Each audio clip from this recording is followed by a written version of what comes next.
말씀 앞전의 내용은 우리가 잘 알듯이 병든 자, 38년 된 병자를 예수님께서 고치신 말씀이셨습니다. 우리 2주 전에 말씀을 나누었죠. 베데스다 연못가에서 38년 동안 움직일 수 없는 그런 상황 가운데 있었던 이 병자를 예수님께서는 고쳐주셨습니다. 이 사건을 두고 유대인들은 기뻐하는 것이 아니라 오히려 예수님을 잡으려고 했죠. 우리 상식으로는 이해가 안 되는 상황이 일어난 것입니다. 오래된 병자, 불쌍한 병자가 일어나서 걸었는데 놀라운 기적의 역사가 일어났음에도 불구하고 유대인들은 이것을 받아들이지 못했습니다. 그래서 이 병자에게 이렇게 물었죠. 5장 10절 말씀을 보면 유대인들이 병 나은 사람에게 이르되 안식일인데 내가 자리를 들고 가는 것이 옳지 아니하니라 라고 말했습니다.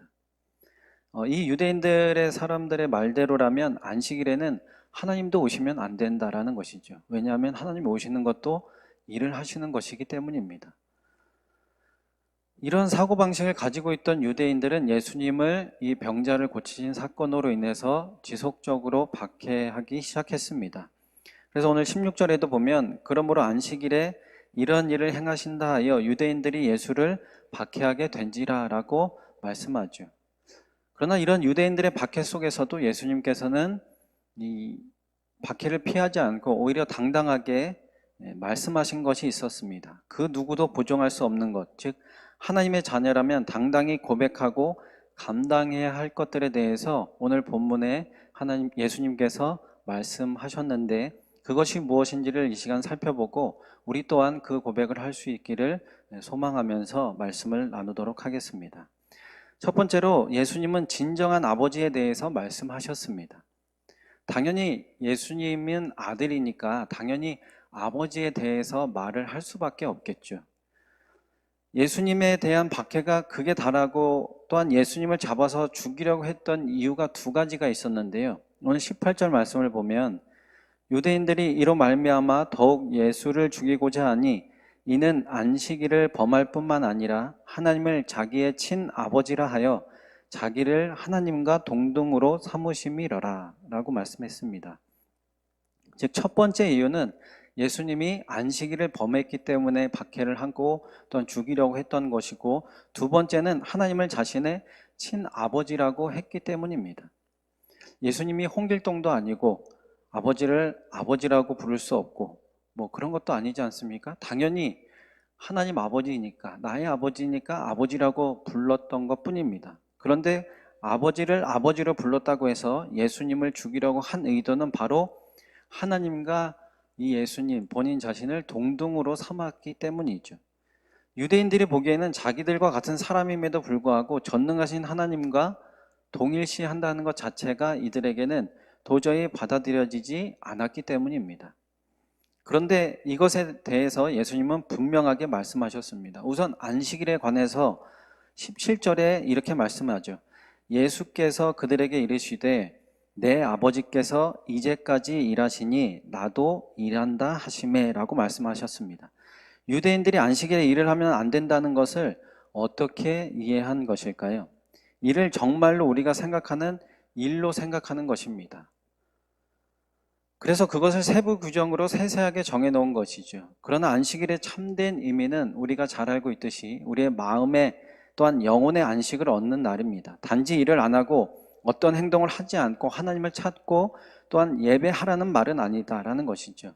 어릴 적에도 주일에 돈을 쓰면 안 된다고 해서 모든 장도 토요일 날에 보고 사고 싶은 것도 토요일 날에 사고 또 이렇게 주일을 돈을 안 쓰고 이렇게 지냈던 적이 있었습니다. 그런데 참 희한하게 그렇게 하면 할수록 더 주일에 돈 쓸 일이 생기는 겁니다.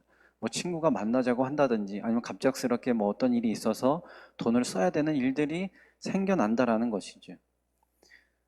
자꾸 그렇게 되다 보니까 주일이 하나님을 찬양하고 경배하고 하나님께 참 안식을 누릴 수 있는 날이 아니라 오늘 주일인데 또 갑자기 누가 나한테 전화해서 만나자고 하면 어떡하지?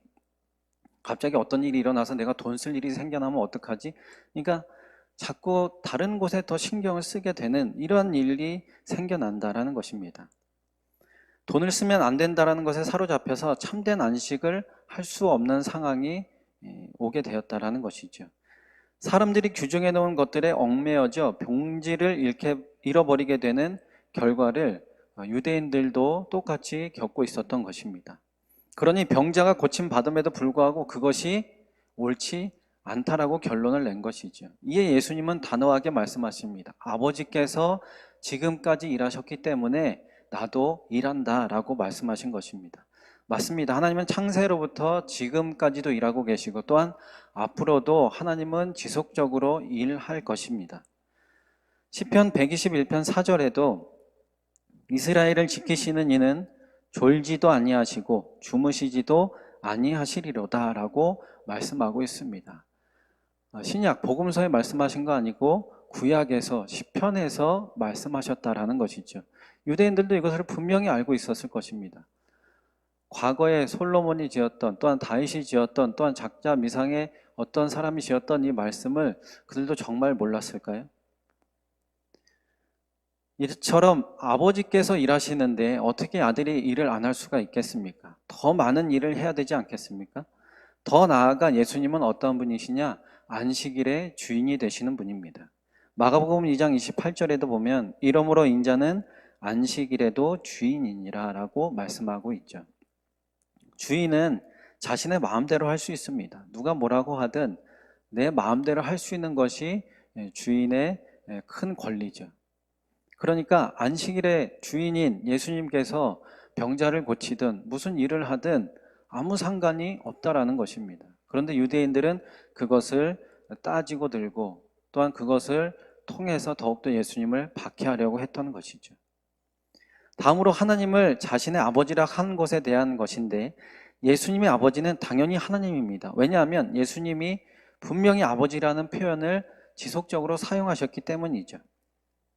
오늘 17절에도 그랬고 또한 누가복음 23장 46절에도 보면 예수께서 큰 소리로 불러 이르시되 아버지 내 영혼을 아버지 손에 부탁하나이다 하고 이 말씀을 마치신 후 숨지시니라 하고 나옵니다. 또한 마태복음 11장 27절에도 보면 내 아버지께서 모든 것을 내게 주셨으니 아버지 외에는 아들을 아는 자가 없고 아들과 또 아들의 소원대로 계시를 받은 자 외에는 아버지를 아는 자가 없느니라.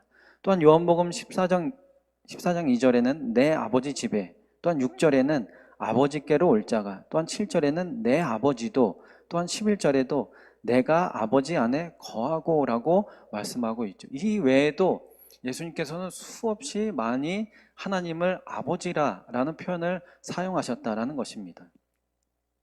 목숨의 위협을 가는 와중에도 그리고 죽음을 불사하면서까지 아버지라고 한다면 정말 아버지가 맞는 것 아닐까요?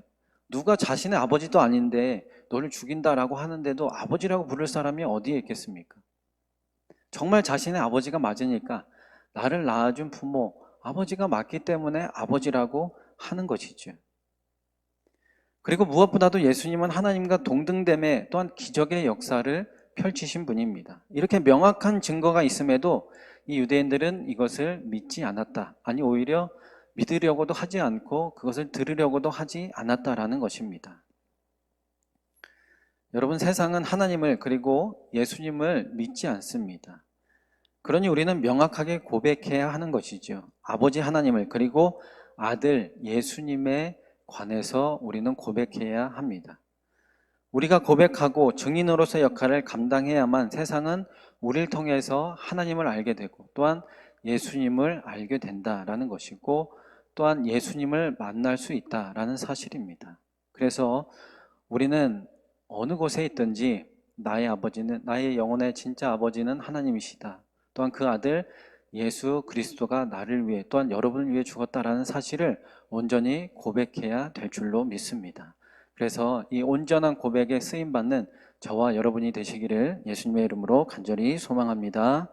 두 번째로 예수님은 진정한 공경에 대해서 말씀하셨습니다. 23절에 보면 이는 모든 사람으로 아버지를 공경하는 것 같이 아들을 공경하게 하려 하심이라.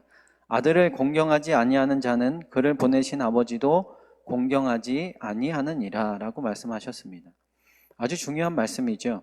이것에 대한 비유의 말씀을 우리는 잘 알고 있습니다. 요한복음에는 나오지는 않지만 나머지 복음서에 다 나오고 있는 포도원 농부의 비유를 우리는 알고 있습니다. 누가복음 20장으로 좀 보면 20장 9절에서 15절까지의 말씀입니다. 약간 긴 말씀이니까 저와 여러분이 한 절씩 한번 교독해 보도록 하겠습니다. 그가 또 이 비유로 백성에게 말씀하시기 시작하니라. 한 사람이 포도원을 만들어 농부들에게 새로 주고 타국에 가서 오래 있다가 때가 이름에 포도원 소출 얼마를 바치게 하려고 한 종을 농부들에게 보내니 농부들이 종을 몹시 때리고 거저 보내었거늘 다시 다른 종을 보내니 그도 몹시 때리고 능욕하고 거저 보내었거늘 다시 세 번째 종을 보내니 이 종도 상하게 하고 내쫓은지라. 포도원 주인이 이르되 어찌할까 내 사랑하는 아들을 보내리니 그들이 혹 그는 존대하리라 하였더니 농부들이 그를 보고 서로 의논하여 이르되 이는 상속자니 죽이고 그 유산을 우리의 것으로 만들자 하고 함께 있습니다. 포도원 밖에 내쫓아 죽였느니라. 그런즉 포도원 주인이 이 사람들을 어떻게 하겠느냐. 우리가 잘 알고 있는 비유의 말씀입니다. 포도원 주인은 설마 자신의 종들까지는 그래 그렇게 할 수 있다 생각할 수 있겠지만 자신과 동등한 지위를 가진 아들을 보내도 그들이 설마 그렇게 할 것인가 라고 생각했습니다. 그러나 결국에는 그 농부의 주인의 아들까지도 죽이는 이 농부들의 모습으로 유대인들을 비유한 것이죠. 그러나 이 비유대로 유대인들은 예수님을 공경하지 않았습니다. 오히려 이 예수님을 잡으려고 했고 결국에는 죽이려는 시도를 끊임없이 했다라는 것이죠. 지금의 시대에 우리는 누구입니까? 예수님의 자녀 그리고 하나님의 자녀입니다. 그러면 세상은 우리들을 어떻게 하려고 할까요? 저 농부들처럼 세상은 우리들을 공격하려고 합니다. 우리들을 잡으려고 하겠죠. 앞으로 세대가 가면 갈수록 더 심해질 것입니다. 이럴 때 우리들은 어떻게 해야 할까요? 그들과 맞서 싸워야 할까요? 포도원 농부의 아들은 맞서 싸웠습니까? 포도원 주인은 이 모든 사실을 알고도 왜 아들을 혼자 보냈을까요? 종들까지 다 죽이고 괴롭혔는데 포도원 주인이면 그래도 어느 정도 재력도 있을 것이고 돈도 있었을 텐데 보디가드를 한 10명 붙여서 보낸다든지 아니면 어떤 군대를 동원해서라도 좀 보내가지고 아니면 경찰과 같이 간다든지 해가지고 이 악한 무리를 쫓아내야 할 것인데 이 포도원 농부는 주인은 아들을 그냥 혼자 보냈단 말입니다. 왜 그랬냐? 바로 그들의 마음을 보려고 했던 것이죠. 또한 그들을 사랑했기 때문입니다. 그러나 그들은 그 마음과 사랑을 다 버리고 말았습니다. 우리도 이에 마음으로 그들을 품고 사랑하며 나아가야 한다라는 것이죠. 나머지는 하나님이 알아서 하실 것입니다. 그 나중에 일은 하나님이 역사하시는 것이죠. 하나님의 영역이다라는 것입니다. 우리가 할 것은 그들에게 예수님을 공경할 수 있도록 그 사랑을 전해주는 것이 저와 여러분의 할 역할이다라는 것입니다. 그들의 상한 마음에 악한 마음에 빛을 비추게 해주는 것이 바로 저와 여러분의 할 역할이다라는 것이죠. 그래서 이 사랑의 역할을 온전히 감당할 때 우리 또한 하나님을 예수님을 온전히 공경할 수가 있는 것이고 또한 세상 사람들도 우리의 공경함을 보고 그들 또한 진정한 공경할 자를 누구인지를 알고 또한 그분에게 온전히 공경하게 되는 그날이 분명히 오게 될 줄로 믿습니다. 그래서 온전히 우리 사랑을 가지고 세상에 나가 전할 수 있는 저와 여러분의 복 있는 삶이 되시기를 예수님의 이름으로 간절히 소망합니다. 세 번째로는 예수님은 심판에 관하여서 말씀하셨습니다. 여러분, 심판은 분명히 있습니다. 다만 그 때가 언제일지는 모를 뿐입니다. 시편 96편 13절에 그가 임하시되 땅을 심판하러 임하실 것임이라. 그가 의로 세계를 심판하시며 그의 진실하심으로 백성을 심판하시리로다 라고 말씀하셨죠. 좀 전에 포도 농부 사건에서도 마지막에는 이렇게 말씀하고 있습니다. 누가복음 20장 15절에서 16절 말씀을 보면 포도원 밖에 내쫓아 죽였느니라. 그런즉 포도원 주인이 이 사람들을 어떻게 하겠느냐? 와서 그 농부들을 진멸하고 포도원을 다른 사람들에게 주리라 하시니 사람들이 듣고 이르되 그렇게 되지 말아지이다 하거늘이라고 말씀하고 있습니다. 즉 진멸하는 심판이 분명히 있다라고 말씀하신 것입니다. 무서운 심판이죠. 오늘 본문 22절에도 보면 아버지께서 아무도 심판하지 아니하시고 심판을 다 아들에게 맡기셨으니라고 나옵니다. 즉 심판이 없는 것이 아니라 분명히 심판은 있다라는 것을 다시 한번 예수님께서 알려주신 것이죠. 그렇다면 이 심판은 어떠한 심판일까요? 24절부터 29절까지의 심판입니다. 다시 한번 읽어보겠습니다. 내가 진실로 진실로 너희에게 이르노니 내 말을 듣고 또 나 보내신 이를 믿는 자는 영생을 얻었고 심판에 이르지 아니하나니 사망에서 생명으로 옮겼느니라. 진실로 진실로 너희에게 이르노니 죽은 자들이 하나님의 아들의 음성을 들을 때가 오나니 곧 이때라. 듣는 자는 살아나리라. 아버지께서 자기 속에 생명이 있음같이 아들에게도 생명을 주어 그 속에 있게 하셨고 또 인자됨으로 말미암아 심판하는 권한을 주셨느니라. 이를 놀랍게 여기지 말라. 무덤 속에 있는 자가 다 그의 음성을 들을 때가 오나니 선한 일을 행한 자는 생명의 부활로 악한 일을 행한 자는 심판의 부활로 나오리라 라고 말씀하셨습니다. 두 가지의 경우가 있음을 우리는 알 수 있는데 첫 번째는 무엇이냐면 심판에 이르지 아니하는 것이죠. 심판을 받지 않기 위한 조건이 있는데 바로 예수님의 말씀을 듣는 것이고 또한 하나님을 믿는 것입니다. 그렇다면 심판이 없게 된다라는 것이죠. 전에도 한번 말씀드린 적이 있는데 제가 할렐루야 성가대를 섬겼을 때 이렇게 저 자리에 앉으면 이 여기가 전부가 다 잘 보입니다. 너무나도 잘 보이고 누가 어디에 앉았는지 누가 몇 시에 들어오는지에 대해서도 잘 볼 수가 있죠. 그래서 저도 매주 앉아서 오늘은 저분이 왜 저쪽에 앉으셨지? 지난주에는 이쪽에 앉으셨는데 매주 앉았던 자리셨는데 왜 저분은 저쪽으로 옮기셨을까? 그리고 저분은 왜 이렇게 늦게 오셨지? 일찍 오셨던 분인데 또한 그때 당시 아내랑 사귀고 있었기 때문에 아내가 또 늦게 오면 왜 이렇게 늦게 오는 거지? 지금 예배 시간이 몇 시인데? 라고 하면서 여러 가지 생각들을 하면서 그 시간을 보냈습니다. 물론 당연히 그 설교 말씀은 진행되고 선포되고 있었죠. 또한 어떤 분은 이런 일도 있었습니다. 소방차가 이렇게 쭉 지나가니까 갑자기 집에 가스불을 끄고 오셨을 것 같은데 가스불을 켜고 온 것처럼 이렇게 생각을 하셨는지 막 급하게 나가셨던 이런 적도 있으셨는데 즉 저 자리에 앉으면서 목사님의 설교가 들어오지 않았다라는 것이죠. 그런데 참 신기하게 예수님을 만나고 예수님을 인격적으로 경험하고 예수님과의 첫사랑을 하고 난 후에 그 다음에는 저 자리에 앉았을 때 이 목사님의 말씀이 들어오기 시작했습니다. 자연스럽게 그러다 보니까 무엇이 생기느냐? 믿음이 생기기 시작했다라는 것이죠. 이렇게 말씀을 듣고 믿음이 있어야만이 우리는 무엇을 얻게 되냐? 영생을 얻게 된다라는 사실입니다. 즉 사망에서 생명으로 옮겨지는 역사를 맛보아야 한다라는 것이죠. 그럼 나머지 한 경우는 어떤 경우냐? 바로 반대의 경우죠. 즉 심판을 받게 되는 경우입니다. 예수님의 말씀이 들리지 않을 뿐더러 들을 생각도 없으며 하나님을 믿지도 않는 경우는 결국 심판에 이르게 된다라는 것이죠. 그러다 보니까 결국 악한 행실을 할 수밖에 없고 심판의 부활로 하나님 앞에 설 수밖에 없다라는 것입니다.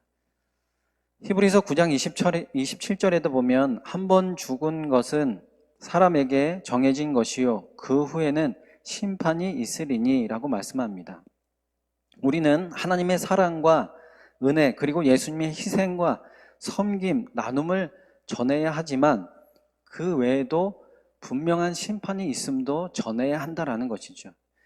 누가복음 9장 5절에 보면 누구든지 너희를 영접하지 아니하거든 그 성에서 떠날 때에 너희 발에서 먼지를 떨어버려 그들에게 증거를 삼으라 하시니 예수님께서 제자들을 둘씩 전도를 보내시면서 하신 말씀입니다. 복음을 영접하지 않는다면 발에서 먼지를 떨어버리고 돌아서서 나오라라는 것이죠. 여기에서 발에서 먼지를 떨어버리라는 것은 나는 너희와 아무런 상관이 없다라는 것의 상징적인 행위입니다. 즉 복음을 전하고 증거하는데 이것을 거부하는 자들이 있다면 그들 앞에서 당당해지라는 말씀입니다. 이 세상에는 복음을 받아들이는 자가 분명히 있겠죠. 복음을 잘 받아들이고 듣는 분들도 당연히 있을 것입니다. 그러나 복음을 거부하는 자들도 분명히 있다라는 것이죠. 오히려 욕을 하고 저주를 퍼부는 분들도 분명히 있습니다. 그런 자들 앞에서 부끄러워하지 말고 오히려 더 당당하게 심판이 있다는 사실까지도 알리고 돌아서서 나오라라는 것입니다. 복음은 그 자체로 은혜로운 것이지만 그것을 거부하는 자에게는 저주와 심판을 가져다주는 그런 두려운 것이기 때문이죠. 예수님께서도 심판에 관해서도 지속적으로 말씀하셨기 때문에 우리도 세상을 향해서 심판을 외칠 수 있어야 한다라는 사실입니다. 하나님의 은혜와 사랑만 전하는 것이 아니라 이런 심판이 있다는 사실까지도 그들에게 알려주고 또한 그들에게 깨닫게 해줘야만이 그들이 또한 속히 빨리 하나님께로, 예수님께로 돌이킬 수 있는 그런 기회가 그들에게도 허락될 것입니다. 그래서 온전히 심판까지도 전할 수 있는 복음 전파자가 되시기를 예수님의 이름으로 간절히 소망합니다. 정리하면 예수님은 유대인들의 박해 가운데서도 자신 있게 고백하고 자백하셨습니다. 진정한 아버지가 누구인가? 라는 것에 관해서 예수님은 선포하셨고 또한 공경에 관해서도 선포하셨고 또한 심판에 관해서도 담대하게 선포하셨습니다. 우리도 이제는 당당하게 고백해야 합니다. 어디서든지 주님을 나의 아버지로 고백해야 하는 것이죠. 부끄러워서 하나님을 고백하거나 자백하지 못하는 것이 아니라 당당하게 그 누가 뭐라고 해도 나의 아버지는 한 분밖에 없다는 사실, 하나님 밖에는 없다라는 사실을 당당하게 고백할 수 있어야 할 것입니다. 그리고 예수님을 공경할 수 있도록 우리는 사랑을 전해야 하는 것이죠. 사랑만이 그들에게 예수님을 알릴 수 있고 또한 그 예수님을 공경할 수 있도록 하는 원천이 되기 때문입니다. 그리고 무엇보다도 분명한 심판이 있음을 전할 때 세상은 온전한 진정한 진리의 자리로 또한 생명의 자리와 길로 들어서게 될 줄로 믿습니다. 이 모든 것을 선포하고 또한 고백하는데 저와 여러분이 쓰임받기를 간절히 소망합니다. 세상은 아직까지도 우리의 선포와 고백을 기다리는 많은 자들이 있습니다. 그 영혼들을 위해서 오늘도 우리는 쉬지 않고 그들을 위해서 기도하고 또한 그들을 위해서 정진하며 또한 오늘도 이 말씀 들은 것을 또한 선포하며 나갈 힘을 이 시간 우리에게 하나님께서 주실 줄로 믿습니다. 그 힘과 능력을 받아 세상에 나가 담대하게 선포할 수 있는 우리 모두가 되실 수 있기를 예수님의 이름으로 간절히 소망합니다. 기도하겠습니다. 주님, 나의 아버지 되시며 우리의 아버지 되시는 분은 오직 하나님 한 분밖에 없음을 고백할 수 있는 이 시간이 되길 원합니다. 그리고 그분을 높여드리며 공경하는 삶을 살아갈 수 있는 우리 모두가 되게 하여 주시옵소서. 또한 아들 되신 예수 그리스도를 본받아 더욱더 공경의 삶을 살아가게 하여 주시고 나눔의 삶을 살아가게 하여 주시고 사랑을 전하는 삶을 살아갈 수 있는 우리 모두가 되게 하옵시며 무엇보다도 심판이 있다는 사실을 전하는데 정진하는 우리 모두가 되게 하여 주시옵소서. 감사합니다. 사랑합니다. 예수님의 이름으로 기도합니다. 아멘. 우리 시간 함께 찬양하고 우리 기도하겠습니다. 우리 아버지 사랑합니다. 예수님 사랑합니다. 예수님 경배합니다. 예수님 채워주소서.